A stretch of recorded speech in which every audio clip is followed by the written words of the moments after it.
Welcome to the Illumination Talks. One of the great mysteries of history is the date of the pyramids, the megalithic pyramids, the ones at Giza and Dashur, because we cannot date stone. Well, the solar boat, which lies at the foot of the Great Pyramid, was dated to 2600 BC, because that's wood, of course. But was this boat contemporaneous with the building of the pyramids? We don't know. In 1985 and 1995, carbon-14 dating of carbon fragments was done in this region. 300 fragments were taken from Saqqara and Giza, and a few from Dashur as well. And they came out with dates between 2500 and 3000 BC. But do those dates count? Well, the dates at Saqqara don't count because that's not a megalithic site, so that really doesn't count. And there were no controls done on this dating, so there was no dating of, say, Roman buildings at all.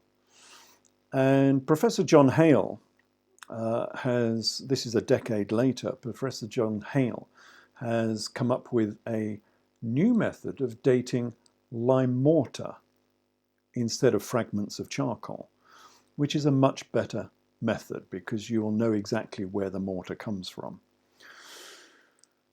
Basically, he's dating the CO2 that is absorbed by quicklime as it turns back into calcium carbonate and becomes mortar. So by this method, it contains actual CO2 drawn from the air during the construction period. It's a much more secure method. And the finest of pink mortar is available on the Dashur pyramids. It's just sitting there. You can almost pick it off yourself. But no carbon-14 dating has been done on the mortar in the pyramids. You could also do thermoluminescent dating. All you would need to have to do is actually take off a block, one of the casing blocks presumably, and measure the surface that you've just exposed. So measuring a surface that's been covered ever since the pyramid has been constructed. That hasn't been done either. That would be an interesting test. Anyway, please bear in mind as we go through the rest of this talk that everybody thinks that the carbon-14 dating has conclusively dated the pyramids, the megalithic pyramids, to between 2600 and 2800 BC, some 4,700 years ago or so. But I'm going to show some alternative evidence. So what other alternative evidence is there? Could we date the pyramids via the pharaohs who built them? Well, unfortunately, I don't believe that the pyramids are tombs. No mummy has ever been found in a tomb. And the chambers are completely bare. There are no hieroglyphs, there are no drawings, there's nothing. This is at Giza and Dashur, the megalithic pyramids. And no pharaoh in their right mind would do this, to go into a burial chamber that didn't glorify their name or have texts from the Book of the Dead to show his soul how to get into the afterlife. It's unthinkable that any pharaoh would be buried in a tomb with no inscriptions. So these pyramids are not tombs, they're cathedrals. They're actually cathedrals to mathematics and to cosmology more than anything else. But if there are no inscriptions, then there is no evidence. The only evidence they've come up with, really, I suppose, is a couple of daubed cartouches in the top of the attic chambers in the Great Pyramid. They've been found in very suspicious circumstances, and they're not proper cartouches. In fact, the spelling the spelling of Khufu's name is actually wrong in those attic chambers. And the only statue we have of Khufu, which is often portrayed, is this one, which is only 20 centimetres high, I suppose. And that wasn't even found at Giza, that was found at Abydos. So, in short, there is no association, real association, between any pyramid and a pharaoh. So, putting the carbon-14 dates to one side for a minute, how else could we date the pyramids? Well, one method that's not been considered previously is erosion. If we can assume a constant rate of erosion, then the erosion depth on the surface of the pyramid will be proportional to the time the pyramid has been standing. Therefore, we could derive a date. But to do so, we'd need some sort of yardstick, something that would determine the erosion rate. And that something is a time differential. And we have that time differential in the date when the casing blocks were stripped off. And we know that they were taken off in the 9th century by Caliph al-Ma'mun. So now we have two dates and two erosion measurements. So we can compare the two and find a date for the pyramids. So let's look at the Great Pyramid. This is the base of the Great Pyramid. And on the left you can see the pavement that went underneath the pyramid and obviously beyond the pyramid. And I've sort of drawn in the casing stones in orange because the casing stones have gone. So where you see my lines going up on the right side, that's where the casing blocks would have originally been. And where the red arrow is, that's an area where there has been erosion ever since the pyramid was constructed. So for thousands of years, that piece of pavement has been eroded by wind and rain and sun and the feet of pilgrims and priests, and they've eroded away that pavement. So, much later on, someone came along. This was Caliph al-Ma'mun and his workers, and they stripped off all of the casing stones because it was pure white Tura limestone. It was very valuable, so they took it off to go and build mosques and palaces in Cairo. So, where the casing stones have been stripped off in the 9th century is now indicated by the blue arrow. And we have a differential here, obviously. You can see that there is a difference in the amount of erosion, but we would expect that. And remember that this is a difference in erosion on one block. This is not a join. I mean, it might look like a join in the blocks, but it's not. It's just where the end of the casing block was and where it's been stripped away. And it's left a line, obviously, along the pavement. And there is at least 10 times as much erosion on the red side to the blue side. So, if we know how long the erosion has taken on the right side, on the blue side, well, that was about 1,100 years, then we've had 10 times as much on the red side, about 11,000 years.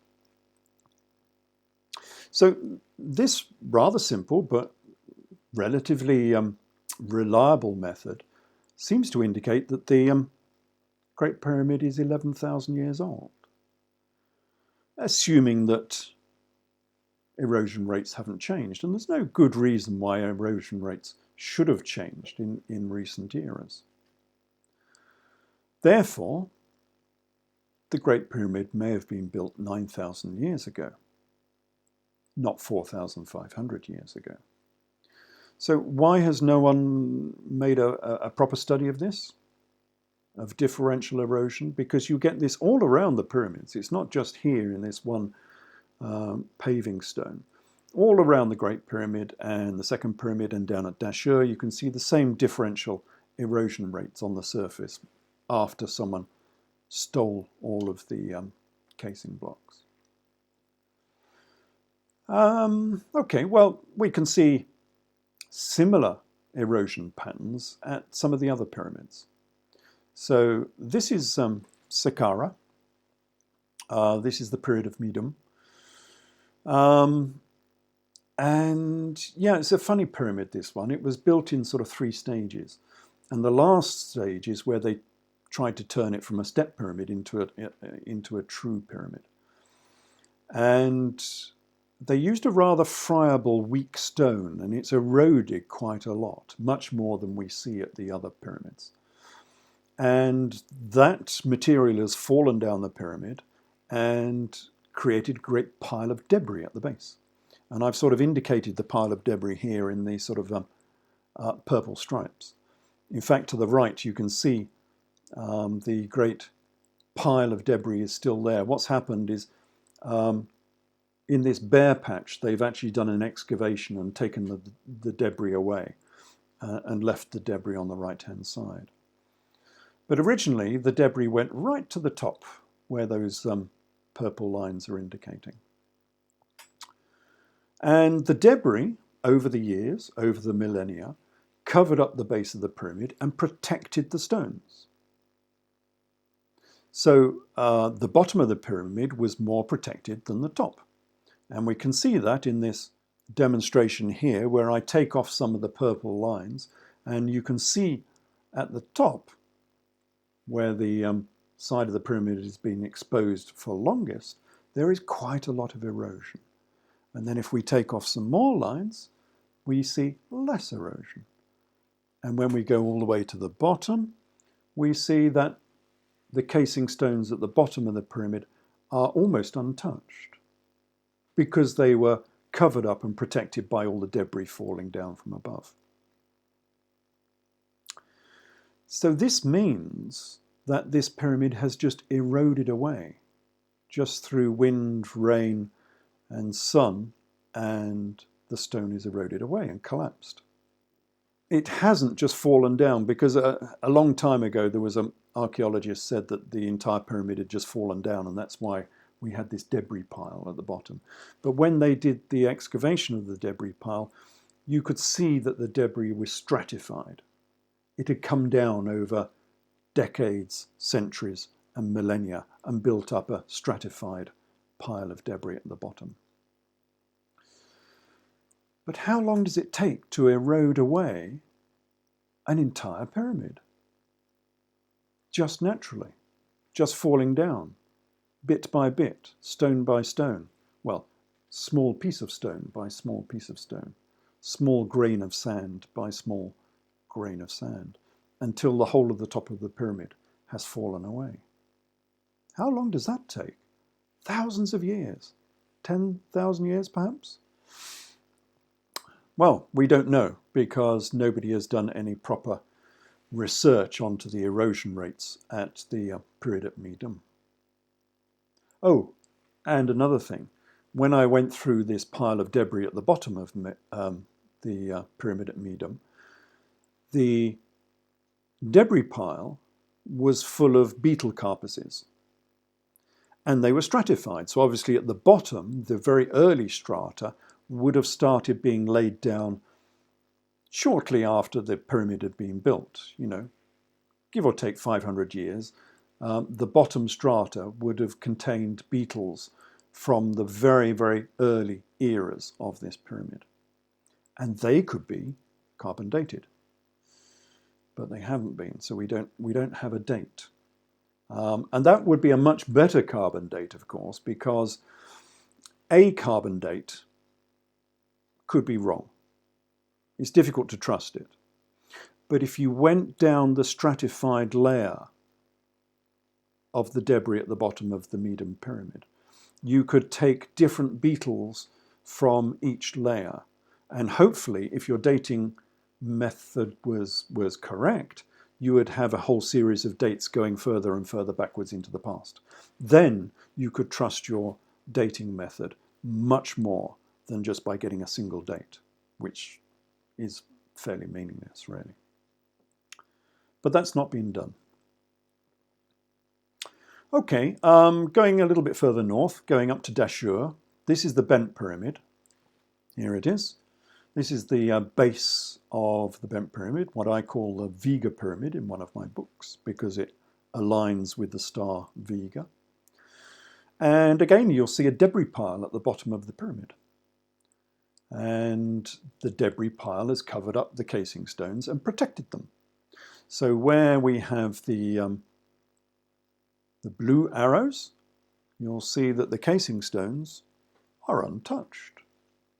So this debris was piled up relatively early in the age of the pyramid. But the red arrows pointing to the rest of the casing blocks, well, there's quite a lot of erosion there. So there's a big erosion differential again. And the question is, when did this pile of rubble end up at the bottom of the pyramid? I mean, would the Egyptians allow rubble and debris to be collected at the bottom of the pyramid when it was new? No, I don't think so.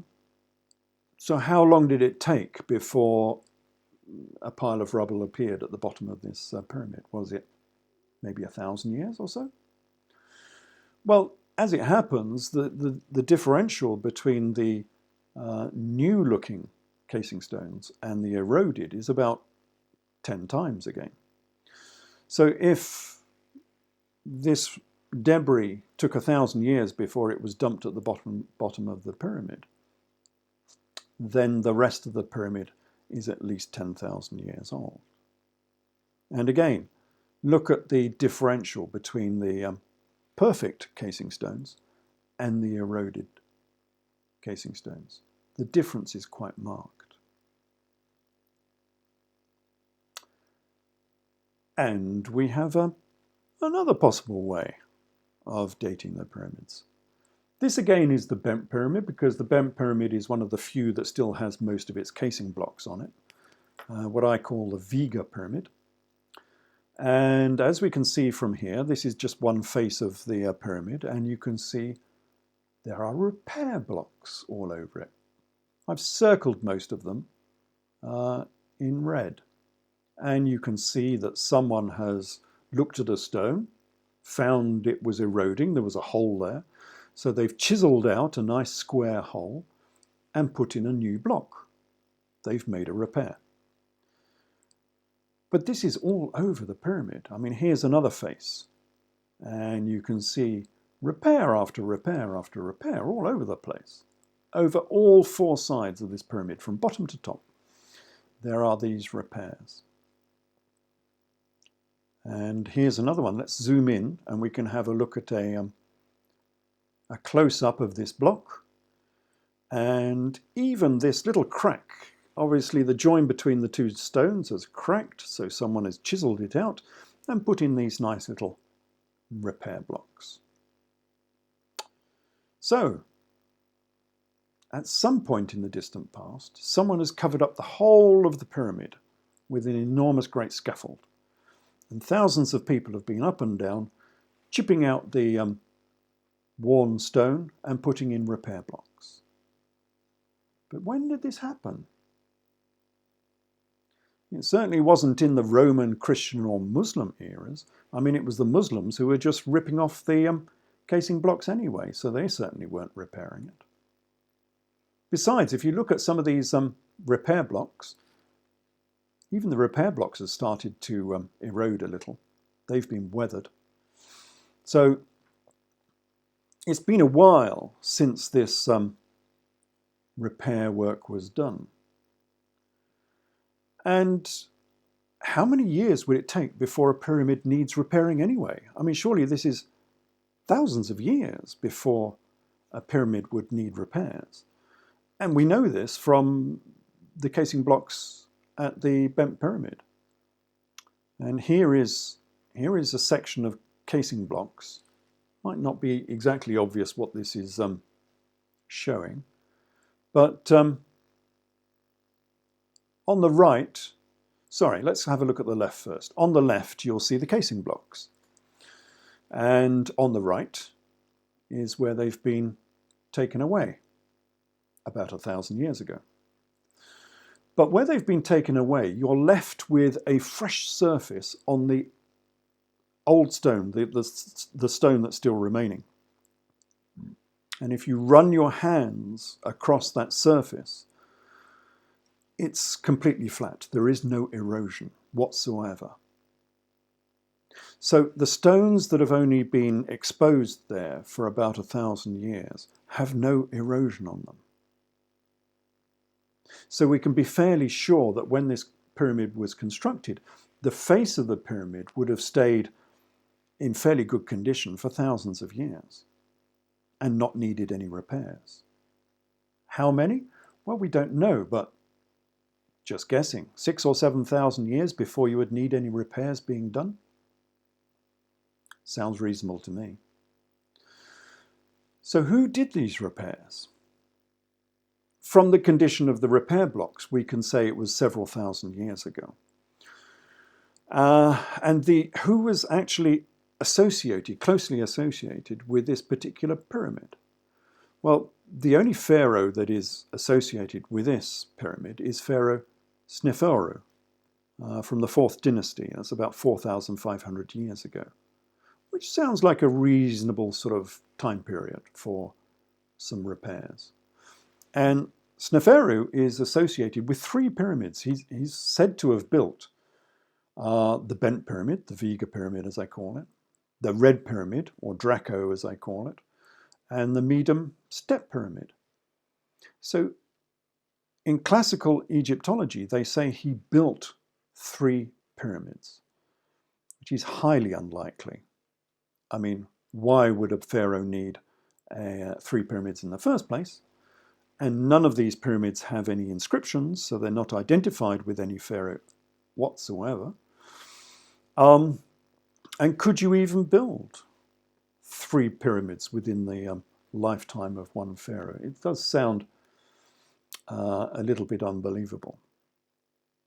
However, instead of building 3 pyramids, perhaps Sneferu is associated with these pyramids because he repaired 3 pyramids.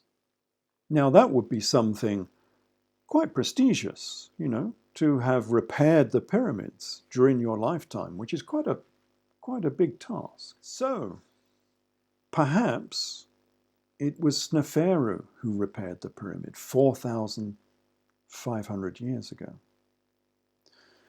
And if the pyramid had lasted for, 6,000 or 7,000 years before it required repair work, then the Viega Pyramid was built some 11,000 years ago. Interesting, isn't it? Because the erosional evidence is sort of consistent, and it demonstrates that the pyramids are possibly much older than claimed. The processional era of Leo, 10,500 years ago, the era when the first Masonic guilds were being established. So it would be nice if better dating analysis was actually done. Perhaps if they could do some mortar dating, carbon dating of the mortar in the new technique that they've made. And there is high-class mortar on the casing blocks at Dashur. Actually, it's really, really nice mortar. If you look at it, it is very, very fine pink mortar. And it is so strong in places that as the blocks have moved, it's not the mortar that gave way, it was the block that split. It's really, really fine mortar. And they could do thermoluminescent dating as well. If you removed a block and tested the part of the block that had always been covered, you could do thermoluminescent dating as well. And that's never been done. But one thing we can be sure of is the date for the pyramids has not yet been conclusively established.